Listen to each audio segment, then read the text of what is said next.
Magandang umaga po, no? Ito po tayo ngayon at meron po tayong operation baklas.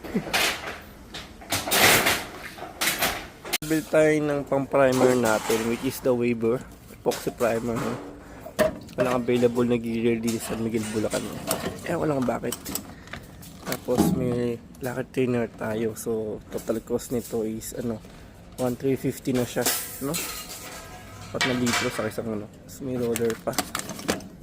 Ang pa-primer natin sa jogging ginagawa nilang balak sa training.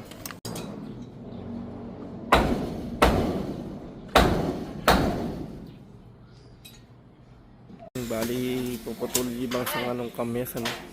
Pare! Kasi tatamaan na siya. Wala pang asim ah.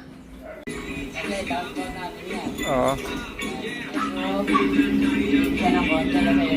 Dapat ilang babae. Diba, bibigyan lang sa yung pinaka Kaya lang pala. Yeah, okay lang. Ay, baka madami walang traso ah. Oo.